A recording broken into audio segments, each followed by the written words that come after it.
This next headline highlights disturbing conduct. An assistant school principal in North Carolina had sex with 2 male students, and she will not be spending any time in jail. She was handed, as a 34-year-old, a 10 to 21-month suspended prison sentence after admitting to having sex with males both aged 17 and 18.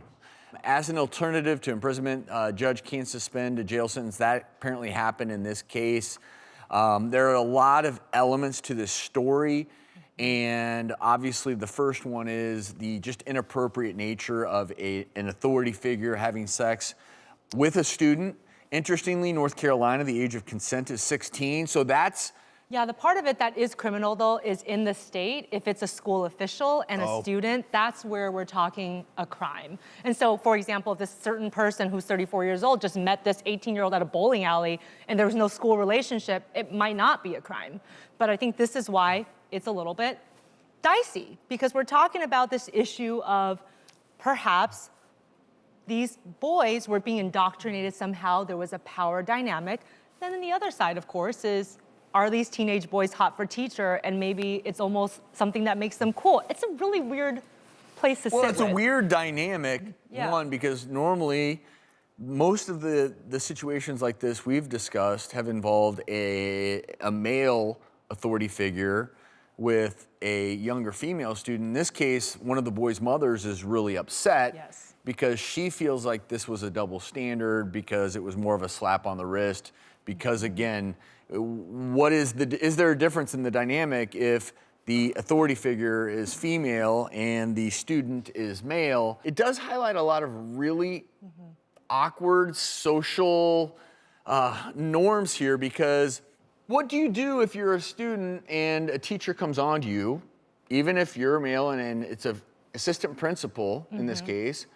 Right. You feel pressure because you're trying to please the authority figure. You're also trying to, maybe if it's your teacher, you want to get good grades. Right.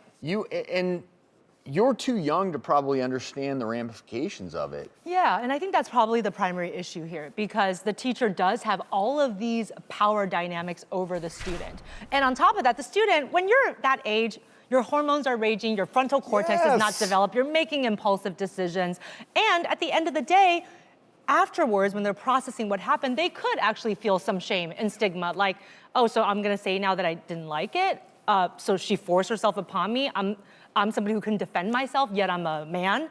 I think that there's a lot of things that could potentially contribute to some psychological symptoms for the child. And I just wonder how much of this was premeditated on the part of the teacher, knowing that these are young, impressionable boys, men, 17, 18, that their hormones are raging.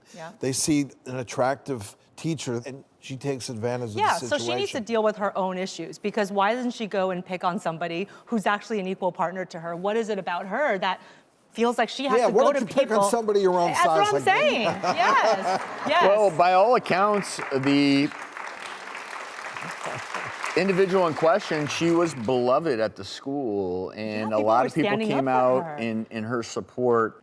Do you think if genders had been flipped, do you think sentencing would have been different? Oh, 100%. I think so. Yeah, there's a lot of research that shows this, and in fact, there's some research that looked at just teachers and school personnel and male versus female offenders, and for sure, female offenders were less likely to get jail time and more likely to get probation, just like in this case. And the poor mom of this teenager, I'm sure she feels like she was invalidated, because it's still a violation. It's still a violation, and I can understand the mom being upset about it. And the other part of this, she was married. Yeah. So it's not, there's so many elements. Slight little nuance to the story. Yeah. And maybe, before we go to break, is it worth a conversation with your kids? Saying, look, we talk so much to our kids about be aware of predators. When that predator is an authority figure at your school, you're not viewing them as a predator. You're viewing them as an authority figure. Right. It's probably worth a discussion. Look, hey, no matter who a person may be in your world, if they are older than you and an authority figure and they ever try to make any sort of sexual advance at you, come talk to me. Right.